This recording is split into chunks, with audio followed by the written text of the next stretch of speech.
안녕하세요. 친구 따라 강남 가고 싶어 했던 남편을 아예 저 멀리 치워버린 30대 박보이라고 합니다. 인생을 살다 보면 선택의 갈림길에 설 때가 있습니다. 저 역시 수없이 많은 선택을 하며 살아왔지만 분명한 건 그 결정들의 후회가 없다는 거예요. 때론 잘못된 선택을 하기도 했지만 그건 역시 제가 책임져야 하는 부분이라고 생각합니다. 저희 남편 역시 가정이냐 성공이냐 하는 기로에서 많은 고민을 했을 겁니다. 안타깝게도 남편은 가정보다 돈을 쫓는 선택을 했고 지금 그 뒷감당은 남편이 홀로 짊어지고 있을 거예요. 가정을 버린 죄를 달게 받으면서요. 오늘 여러분께 대체 남편과 저에게 어떤 일이 있었는지 속 시원하게 말씀드릴게요. 우선 전 비교적 평범한 가정에서 태어났습니다. 부모님께선 도배일을 하셨는데 두 분이 종일 같이 일하시면서도 큰 싸움 한 번 없는 인고 부부셨거든요. 엄마, 아빠랑 일터에서도 종일 같이 있고 집에 와서도 붙어 있으면 조금 지겹지 않아요? 다른 사람들은 안 싸우려고 주말 부부까지 한다던데요. 글쎄다, 나 네 아빠가 없으면 오히려 허전하던데. 결혼한 이후로 항상 같이 있는 게 더 익숙해서 그런가? 물론 가끔은 의견 다툼을 벌이기도 하시는 평범한 부부였지만 전 오히려 그 모습이 더 좋아 보였어요. 가끔 싸우는 일이 있더라도 함께 있는 게 당연한 부모님이 참 좋았습니다. 당신 뭐 먹고 싶은 거 없어? 저번에 육회 먹고 싶다고 그러지 않았나? 아까 나한테 서운하다고 화까지 내더니 이제 와서 미안한 모양이네. 육회는 당신이 좋아하지. 근데 나도 당신한테 미안하니까 오늘은 애들 데리고 외식이나 가던가. 집안 분위기가 이렇다 보니 저도 2살 차이 친오빠랑 사이가 참 좋았습니다. 보통 남매들은 어릴 때야 친하지 나이를 먹으면 서로 소원해지기 쉽다는데 제 가족은 저희 남매가 성인이 되어서도 어릴 때만큼이나 자주 붙어 다녔죠. 그러다 보니 가끔 오해를 사기도 했고요. 야, 박보희, 너 좀 서운하다. 너 남자친구 있는 거 왜 말 안 했니? 지난 주말에 너 남자친구랑 시내에서 쇼핑하는 거 다 봤어 얘. 뭐? 야, 그거 우리 친오빠야.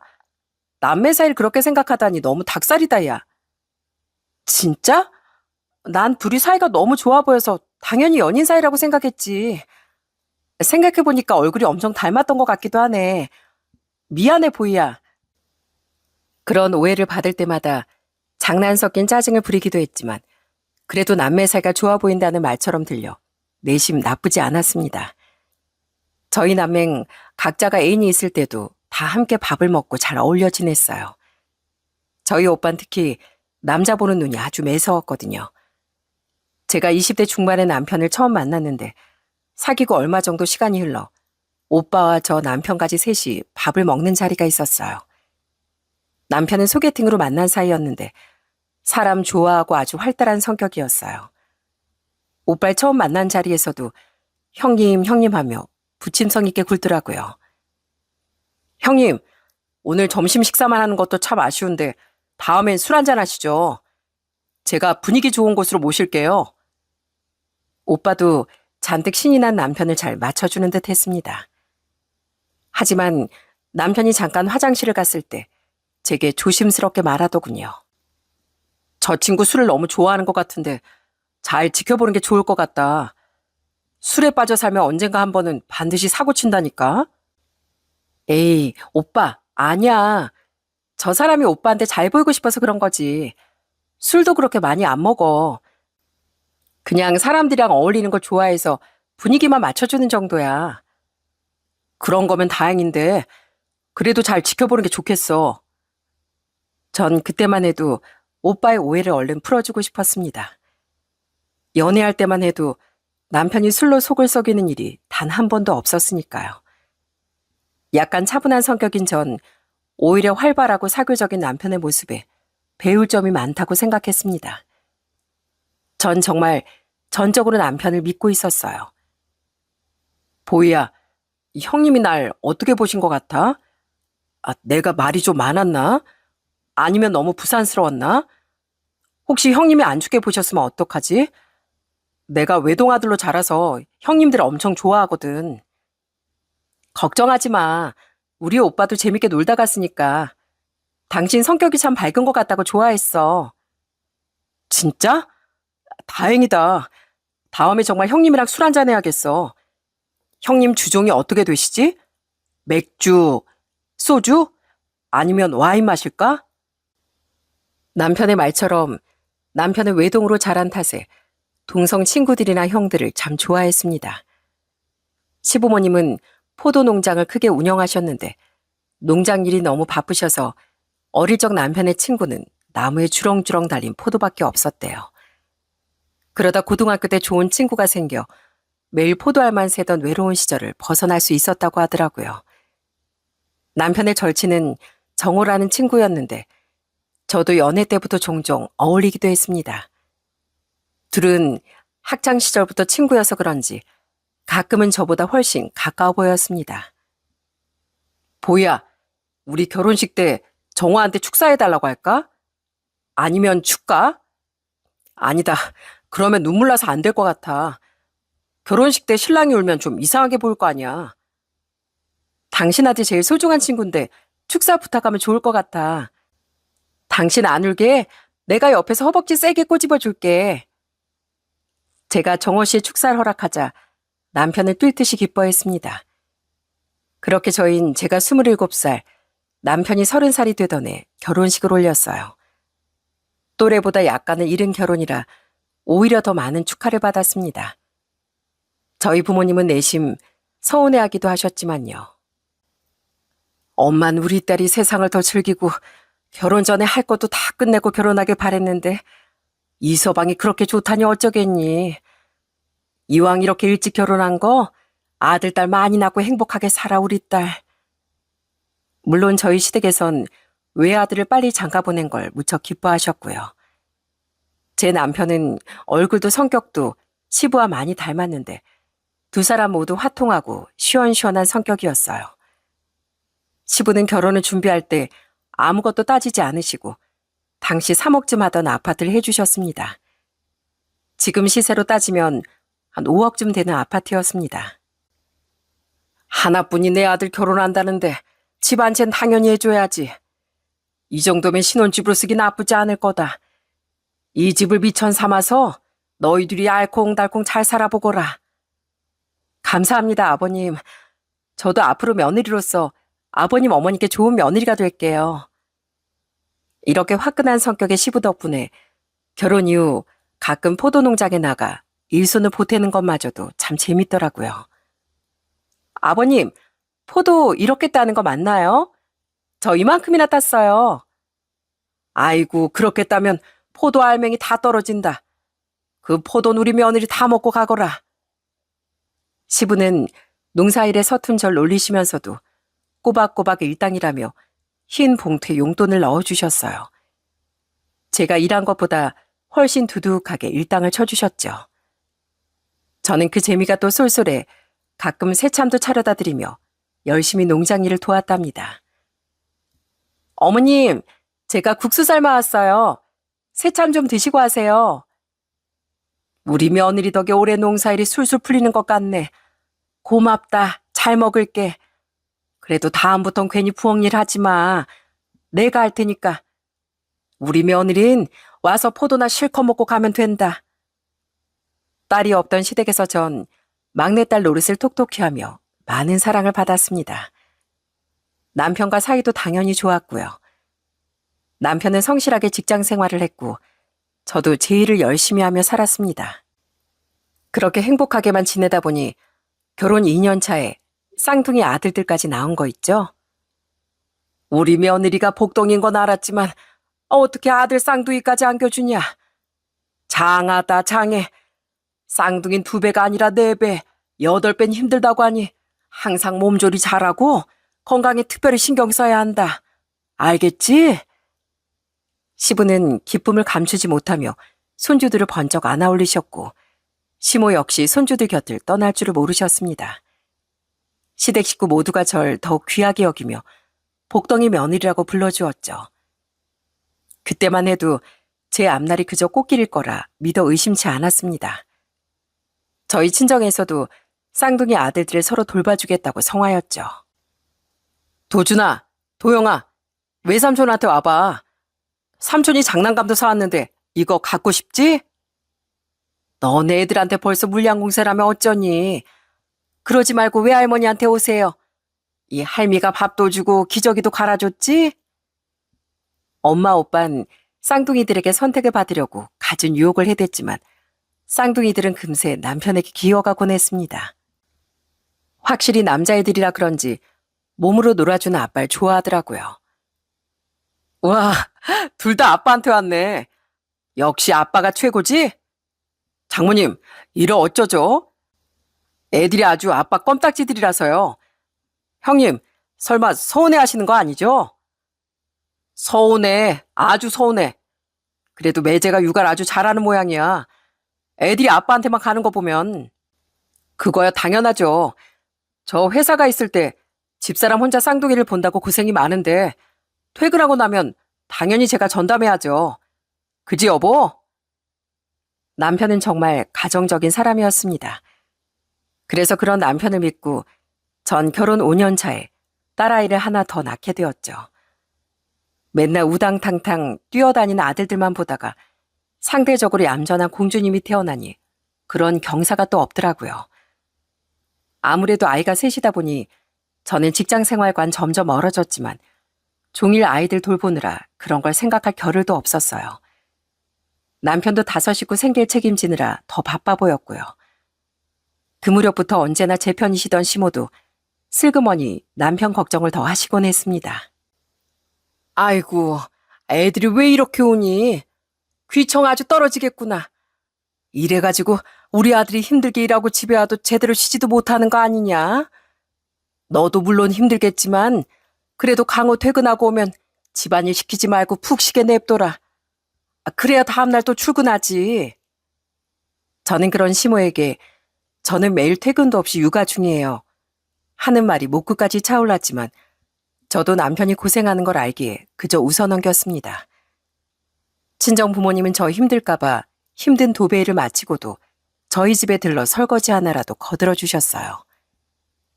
엄마, 이서방이 요즘 자꾸 술 먹고 들어온다. 나 혼자 애들 셋이나 돌보는 거 알면서 말이야.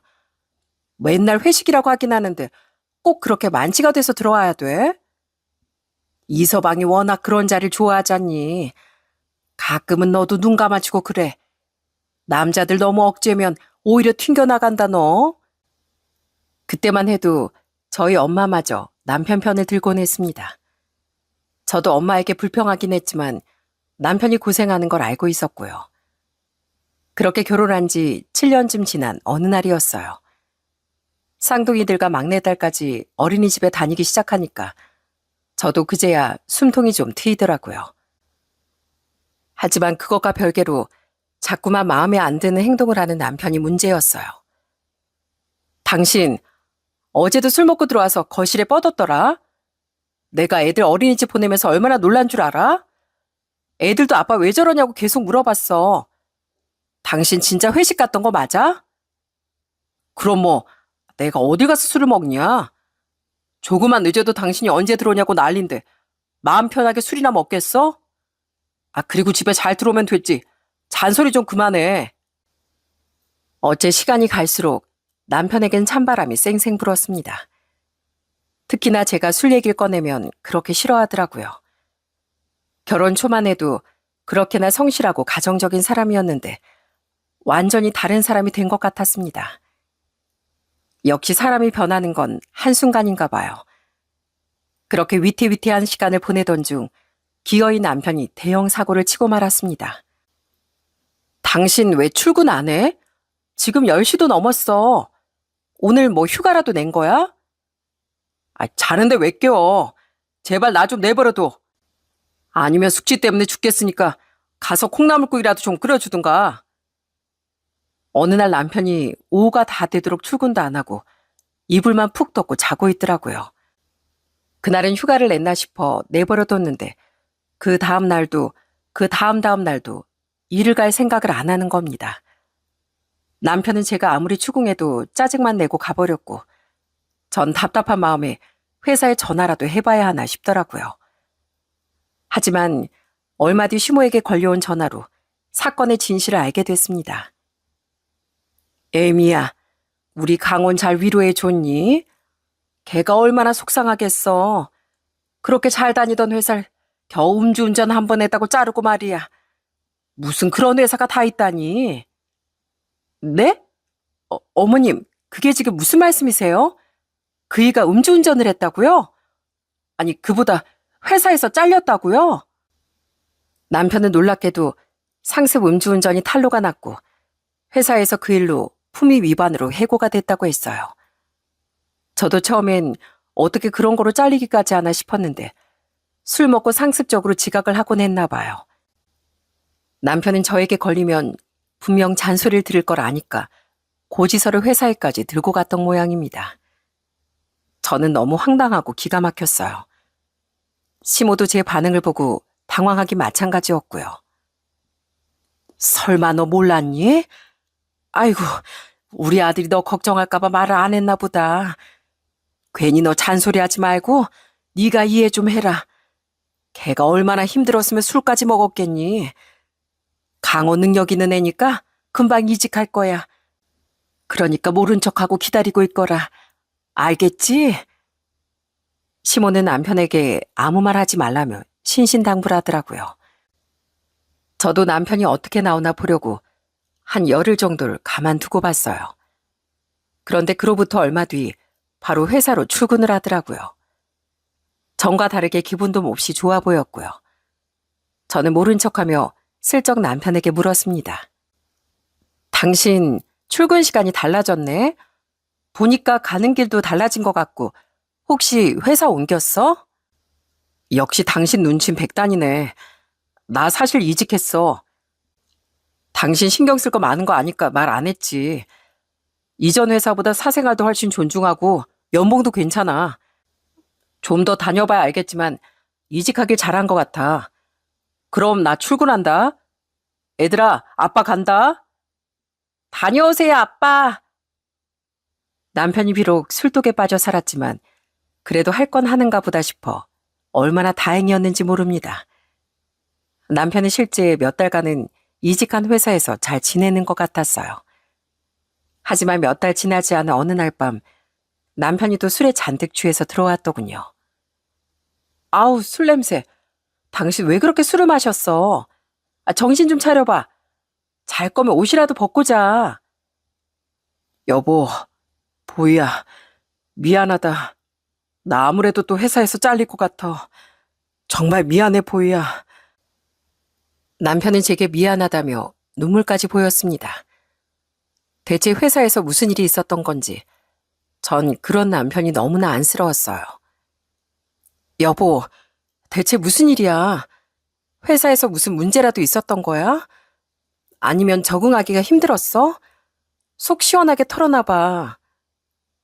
하지만 남편은 금세 골아 떨어졌고 저는 그런 남편이 안타까워 다음날 해장국까지 끓여서 대령을 했습니다. 그리고 오후가 다 돼 겨우 일어난 남편에게 조심스럽게 물었어요. 여보, 대체 회사에서 무슨 일이 있었는데 설마 당신 이직했다고 따돌리기라도 하는 거야? 아니면 텃세라도 부려? 남편은 쩝쩝거리며 해장국을 들이마셨습니다.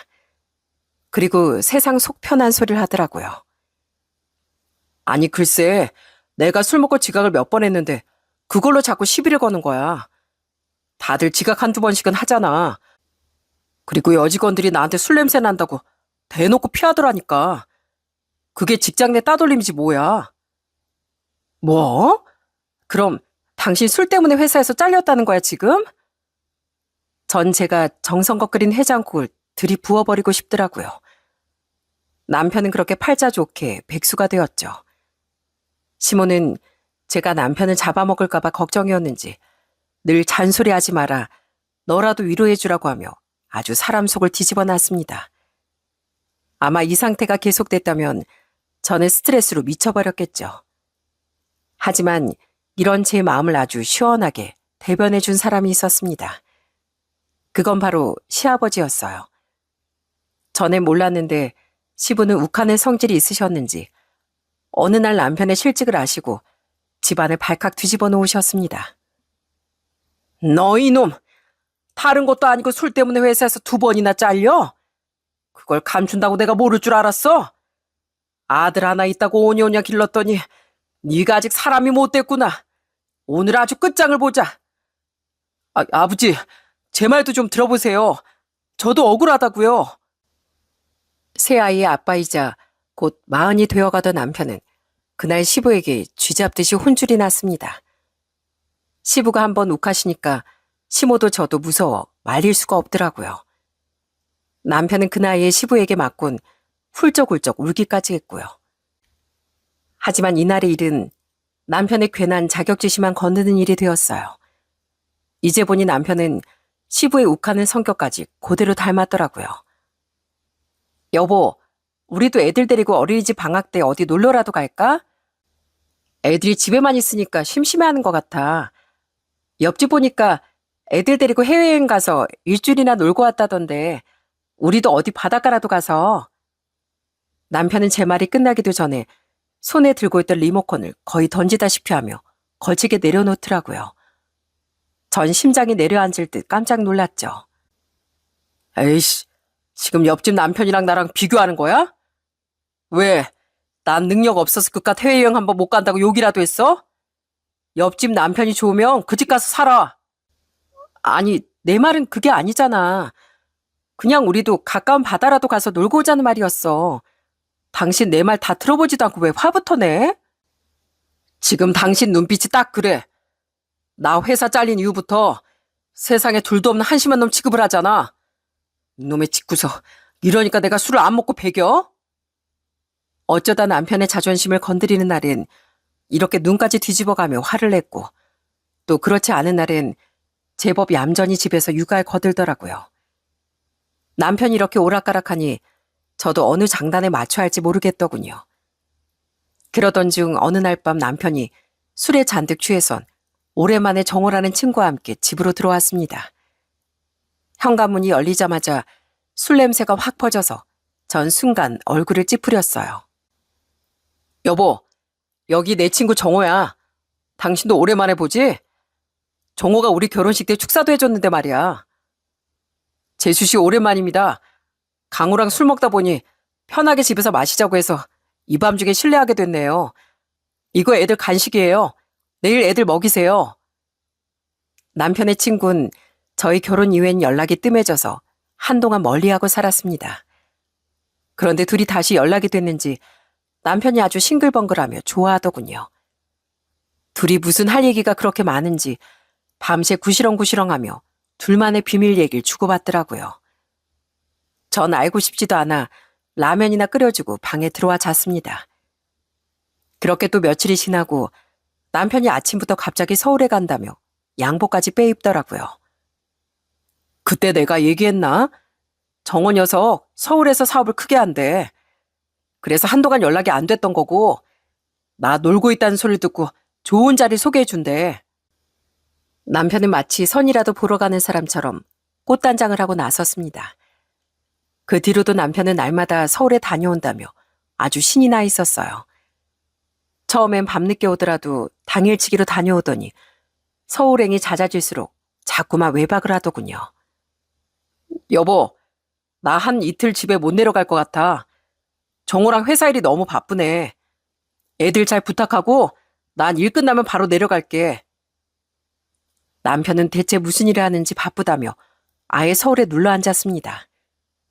처음엔 저도 큰 사업을 하려나 했는데 어쩔 수 없이 점점 의심이 가더라고요.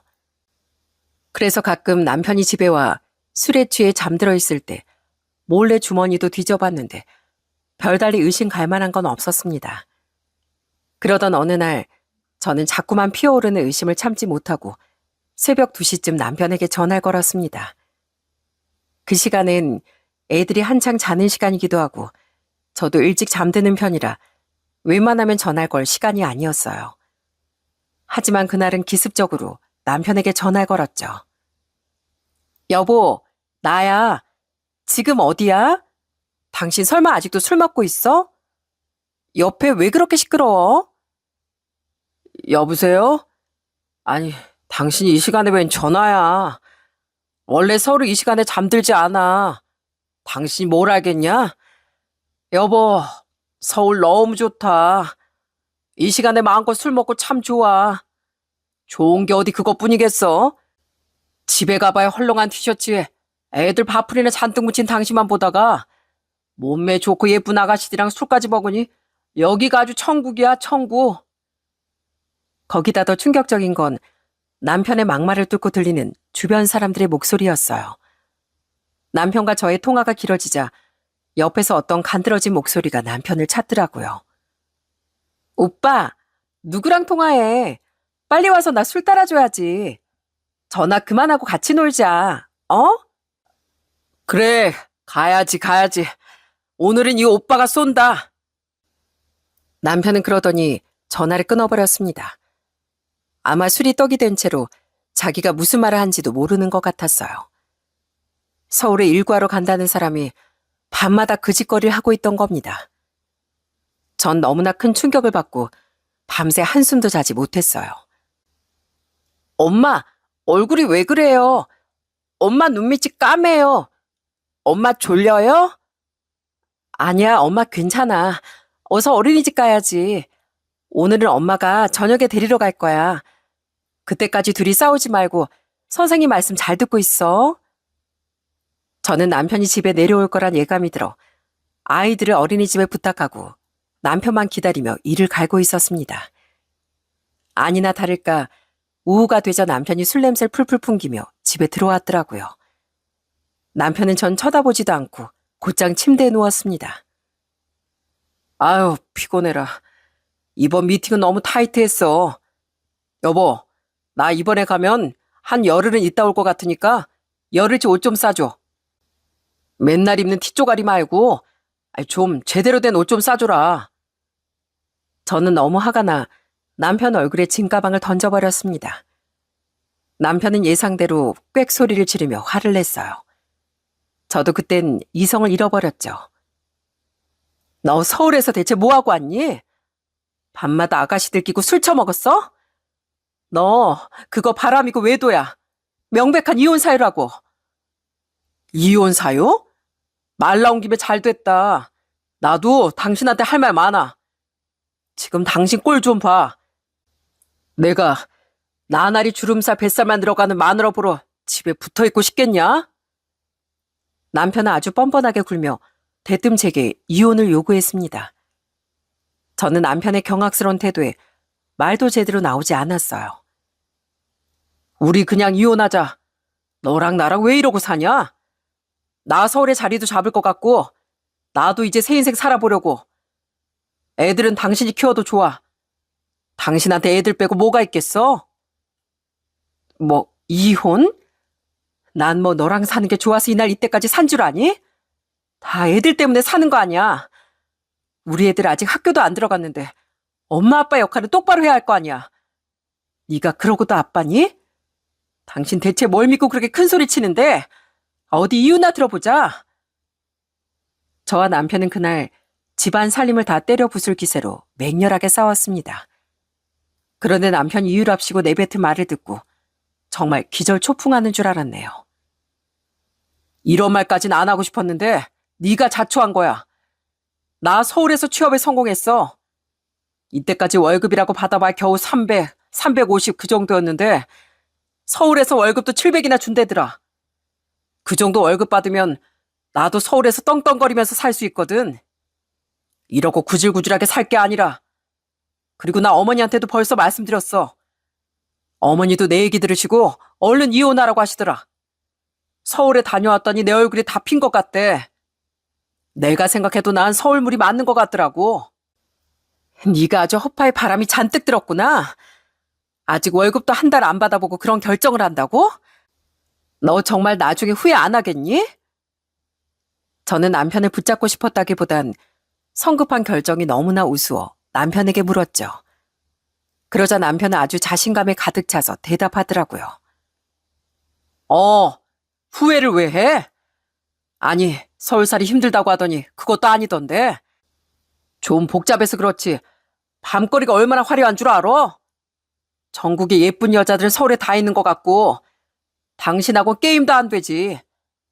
단도직입적으로 말해서 나 이젠 출세할 거고 당신 같은 여잔 더 이상은 필요 없다 이 말이야. 저는 너무 황당해서 웃음이 다 나오더라고요. 술집 아가씨들과 몇 번 놀더니 새로운 여자 욕심까지 난 모양이었어요. 그래도 내가 애들 아빠인데 할 역할은 해야지. 나도 양심은 있으니까. 내가 양육비 대신 이 집 당신한테 줄게. 이거 한 몇 억 하나? 집에서 애 낳아보던 당신한테 이 정도 재산 분할이면 엄청난 거야. 재산 분할 같은 소리 하고 있네. 재산이 있어야 분할을 하지. 우리한테 남은 게 이 집밖에 더 있니? 그러니까 이 집이라도 챙기라고. 이 아파트 우리 부모님이 해주신 집이잖아. 그럼 감사합니다 하고 받아. 생각 바꾸기 전에. 난 당장 짐 싸서 서울 갈 거니까 이혼서류 쓸 준비나 해. 그동안 한심한 백수 남편 수발드느라 고생 많았다. 그건 나도 인정. 우리 애들 잘 부탁하고 아무리 애들 일이라도 웬만하면 연락 안 했으면 좋겠다. 설마 구질구질하게 나한테 매달릴 건 아니지? 남편은 그렇게 짐을 싸서 나가버렸고 진짜로 며칠 뒤 짐 명의를 제 앞으로 바꿔주더라고요. 저는 그 며칠 동안 지옥을 맛보았어요. 애들 앞에서 차마 울지도 못하고 화장실에서 혼자 이를 꽉 깨물고 소리 없이 눈물을 삼켰습니다. 제가 아이를 셋이나 낳은 건 남편 때문이기도 했거든요. 저는 외아들로 자라 외롭다는 남편에게 다복한 가정을 만들어주고 싶었어요. 그 결과가 이렇게 쓰라린 배신으로 돌아올 거라곤 상상도 못했지만요. 제 마음이 아무리 이런들 이혼은 이제 불가피한 일인 것 같고 저도 저 나름대로 준비를 해야 했습니다.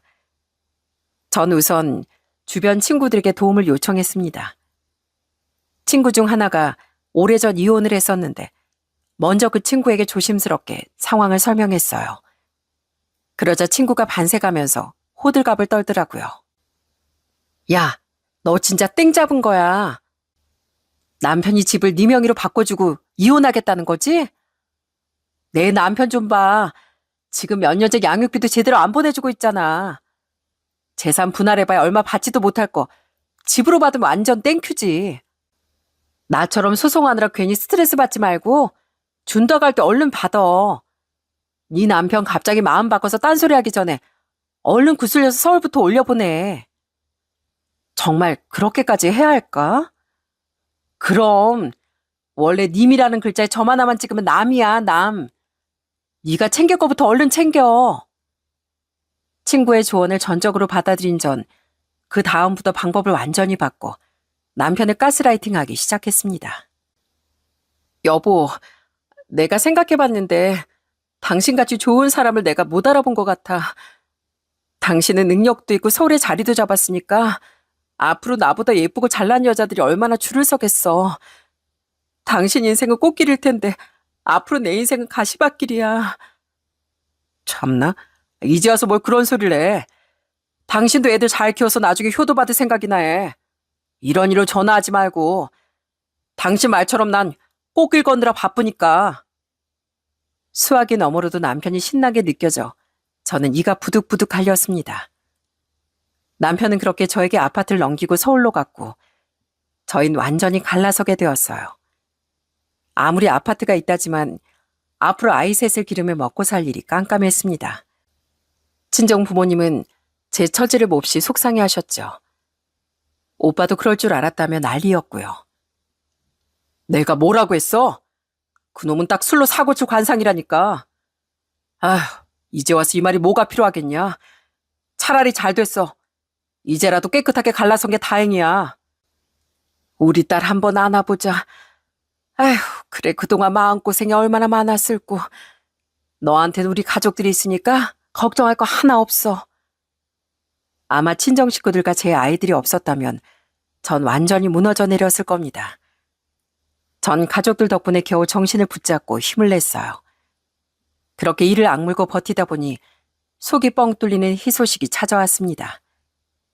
이혼하고 몇 달이 지난 그날도 아이들을 어린이집에 보내고 집안일을 하고 있는데 정말 오랜만에 시모에게 전화가 걸려왔더라고요. 전 안 받으려고 했는데 제가 받을 때까지 몇 통이고 이어지길래 결국 핸드폰을 들었죠. 어머님이 무슨 일로 전화세요? 저흰 더 이상 연락할 일 없는 거로 아는데요. 나도 전화 걸고 싶지 않았다. 근데 너 혹시 강호 이 녀석 어디 있는 줄 알고 있니? 그 사람을 왜 저한테 찾으세요? 뭐 서울 가 있겠죠. 서울? 아휴, 그 녀석이 서울에 취업됐다고 신나서 올라가더니 알고 보니 완전히 확정도 아니었던 모양이야. 몇 달을 출근을 하니 많이 속썩이더니만 이제 연락까지 안 된다. 당장이라도 월급이 들어올 것처럼 잘난 척하던 남편은 알고 보니 취업이 확정된 상황도 아니었나 봐요. 그 사람 친구 정호 씨가 주선한 자리라면서요. 그러면 뭔가 연락이 있겠죠. 그 정호라는 놈 완전 사기꾼이야. 아휴, 말도 마라. 우리 아들 애간장을 다 녹이더니만 돈 만들고 튀어버렸어. 몇 달을 기다려라 기다려라 하면서 우리 강호 속을 얼마나 태운 줄 알아? 전 그만 웃음이 터질 것 같아 간신히 입을 틀어막았네요. 남편이 그렇게나 믿고 따르던 정호라는 친구가 접대 명목으로 남편 눈만 높여둔 모양이에요. 평범한 회사원이었던 남편이 그런 화려한 세상을 맛봤으니 얼마나 혹했겠어요? 그러다 남편에게 돈까지 빌려 잠적을 했답니다. 아니, 그러면 정호 씨가 그 사람 뒤통수를 치고 사라졌다는 거예요? 세상에 정말 믿을 사람 하나도 없네요. 제가 어머님 아들이랑 결혼하고 이혼하면서도 느꼈잖아요. 그러면 그동안 시댁에 계속 있었던 거예요, 그 사람? 그래, 네 시아버지가 행여나 사기당한 거 알까봐 둘이 얼마나 전전긍긍하고 집에 숨어 있었던 줄 아니? 강호가 그러다 네 시아버지한테 크게 혼나고 갑자기 감쪽같이 사라져버렸다 얘. 아이고 이걸 어쩐대요? 시아버님 성격에 남편 아주 작살나겠는데요. 어디 또 숨었나 잘 찾아보세요. 전 그러고 아주 통쾌하게 웃으며 전화를 끊었습니다. 그날이 이혼하고 나서 제일 크게 웃던 날이었네요. 그렇게 또 2주쯤 흘렀을까요? 어느 이른 오후에 누군가 저희 집 인터폰을 눌렀습니다. 전 누군가 싶어 인터폰 화면을 들여다봤다가 너무 깜짝 놀라 비명을 지르고 말았어요. 처음엔 웬 노숙자가 저희 집을 찾아온 줄 알았습니다.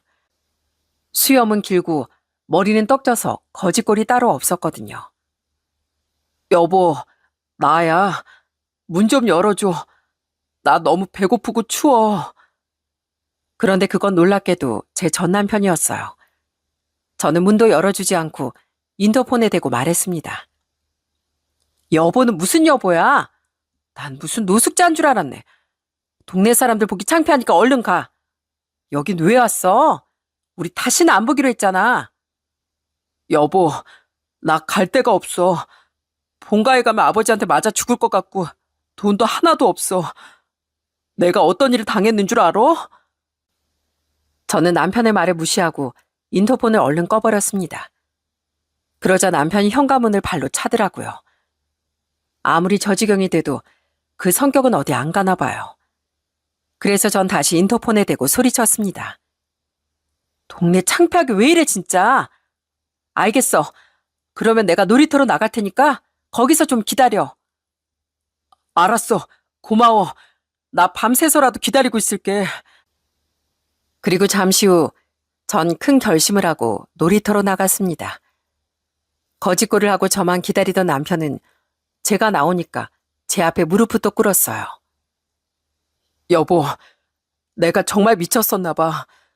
나 한 번만 용서해주면 안 돼? 내가 이렇게 빌게. 나 사실 사기당했어. 정호 그 자식이 사기꾼이었다고. 정호가 자기가 잘하는 형님이 하는 사업이 있는데 날 무조건 꽂아준다고 했거든. 그러면서 접대를 해야 한다고. 내가 얼마 가지고 있지도 않던 현금마저 다 들고 가버렸어. 걔랑 나랑 안 지가 20년도 넘었는데 어떻게 나한테 이럴 수가 있어. 그 자식 어디로 튀었는지 찾을 수도 없어. 그렇게 자신만만하게 가더니 겨우 이꼴로 나타나니? 그러게 내가 너 천벌 받는다고 했지?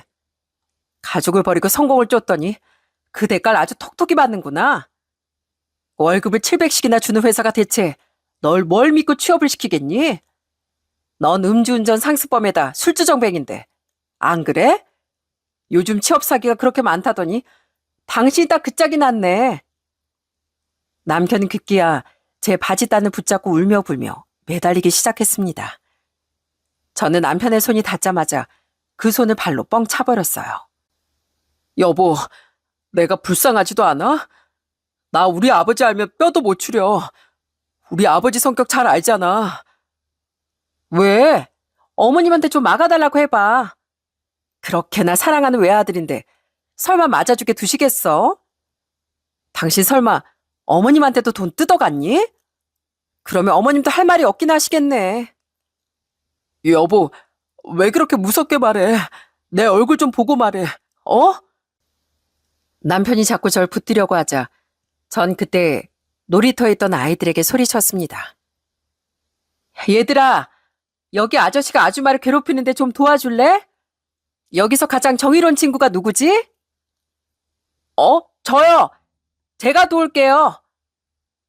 아이들은 그러자 어디 있었는지 우르르 몰려나와 남편에게 놀이터 모래를 뿌리고 손에 쥔 플라스틱 장난감과 나뭇가지로 때리며 달려들더라고요. 순식간에 꼬마 경찰관들이 된 거죠. 저도 쌍둥이 남자아이들을 키우다 보니 어떻게 그 또래 아이들을 움직일 수 있는지 잘 알고 있었거든요. 남편은 허둥지둥하며 아이들에게 둘러싸였고 그러다 경비 아저씨가 달려오시는 바람에 황급하게 도망쳤습니다. 그게 제가 본 남편의 마지막 모습이었어요. 꼴 좋다 이강호. 넌 평생 너의 선택을 후회하고 살게 될 거다. 전 그리고 정의로운 꼬마 녀석들에게 아이스크림 하나씩을 사주며 유유히 집으로 돌아갔습니다. 이후에 남편은 갈 곳이 정말 없었는지 시댁으로 돌아갔고 시부에게 얼마나 혼이 났을지 안 봐도 비디오였습니다. 시모는 날마다 울면서 남편이 얼마나 두드려 맞았는지 제게 하소연을 했는데 저도 듣다 보니 막장 드라마를 보는 것 같아 몇 번 전화를 받아줬네요. 아이고, 난 그날 우리 아들 초상 치르는 줄 알았다.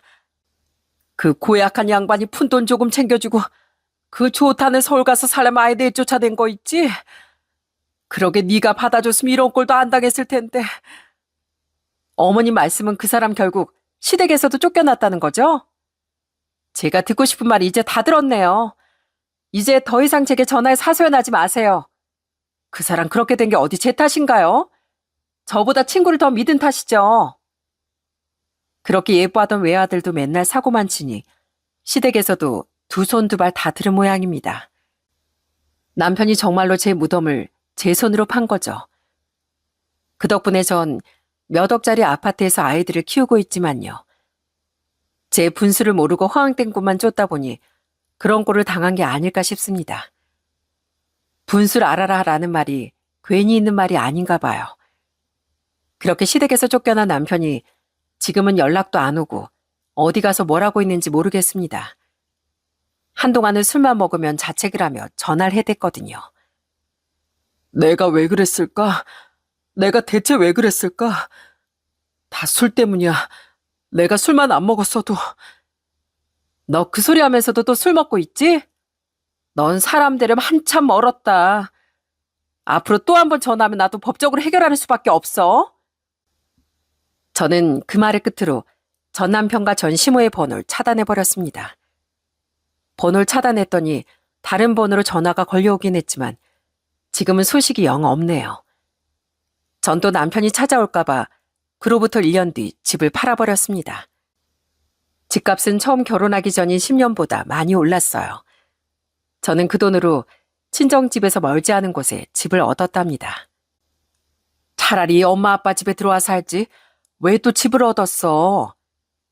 엄마, 지금 우리 쌍둥이들 거의 날아다녀요. 얼마나 야단 법석인 줄 알아요? 두 분 일하고 들어오셔도 제대로 쉬지도 못할 거예요. 그래도 친정집이랑 아주 가까운 데로 잡았으니까 괜찮아요. 애들 보고 싶으시면 언제든지 오세요. 저희 쌍둥이 아들들과 막내딸은 하루가 다르게 무럭무럭 자라고 있답니다. 여전히 외할머니, 외할아버지, 외삼촌의 사랑을 듬뿍 받으면서요. 다 저희 가족들이 절 살펴주시고 위로해줘서겠죠. 얘들아, 삼촌이 사온 장난감 좀 볼래? 요즘에 이런 거 유행이지? 이것 봐. 이렇게 누르면 변신도 돼. 신기하지? 에이, 삼촌. 우리 나이가 몇 살인데 이런 변신 로봇을 가지고 놀아요. 저희 요즘 공부하느라 바빠요. 벌써? 야, 너희 나이 때 한참 뛰어놀아야 돼. 그러지 말고 삼촌이랑 나가서 축구하자. 우리 공주님은 삼촌 조금만 기다려줘. 오빠들하고 축구하고 아이스크림 사올 테니까. 가끔은 저희 오빠가 애들 삼촌 역할하느라 제일 바쁜 것 같네요. 아빠도 없이 삼남매를 어떻게 키우나 했는데 저희 오빠가 이렇게나 살뜰히 챙겨주니 제 걱정을 한시름 놨습니다. 저도 새 직장을 구해 돈을 벌고 있고 요즘은 슬슬 저만의 취미도 찾아가고 있네요. 아이들을 키우다 보니 엄마인 제가 행복하고 제가 웃어야 우리 애들도 함께 행복하게 웃더라고요. 아이들을 위해서라도 대한민국 엄마로서 씩씩하게 살아가야 할 것 같습니다. 돌이켜보면 제 결혼 생활은 행복했던 순간보다 눈물 찌던 날들이 더 많았습니다. 저도 어릴 땐 애 때문에 산다는 말을 이해하지 못했었어요. 하지만 엄마가 되어보니 당장 제 행복보단 아이들에게 무엇이 나은지를 더 생각하게 됐습니다. 아이들에게 아빠 없는 삶을 살게 하고 싶지 않아 누구보다도 믿었던 남편에게 배신당하고 매일 밤 눈물로 베개를 적시던 날들마저 참고 지냈어요. 이혼이란 현실 앞에 제가 과연 이 길을 감당할 수 있을까 두려워했던 날도 많았고요. 하지만 친정 식구들의 끊임없는 사랑과 아이들의 해맑은 웃음이 제 삶을 붙들어 주더라고요. 그 덕에 전 다시 일어날 수 있었습니다. 그래서 전 제 삶을 한마디를 정리할 수 있는 사자성어를 고르라면 주저없이 7.8기를 고를 것 같습니다. 7.8기는 7번 넘어져도 8번 일어난다는 뜻이잖아요. 제 인생이 예기치 못한 파도와 시련에 부딪혔지만 그 속에서 주저앉지 않고 끝내 버티며 8번, 10번 일어나 보려고요. 쓰러질 듯 위태로워도 다시 일어나고 또다시 웃으며 하루를 살아낸 그 과정이야말로 7.8기 그 자체 아닐까요? 앞으로도 전 대한민국의 한 엄마로서 또 새아이의 엄마로서 그리고 제 삶을 사랑하는 한 사람으로서 씩씩하게 걸어갈 겁니다. 더는 과거의 상처와 시련에 붙잡혀 있지 않고 오늘의 나를 지키고 내일의 희망을 키워가면서요. 전 이제 두렵지 않습니다. 제 곁에 늘 함께 울고 웃어주는 소중한 가족이 있으니까요. 오늘도 전 크게 화이팅하고 외쳐봅니다. 여러분도 힘든 일이 있어도 언제나 화이팅 하시는 하루하루가 되셨으면 좋겠네요. 사연 함께 해주셔서 정말 감사합니다.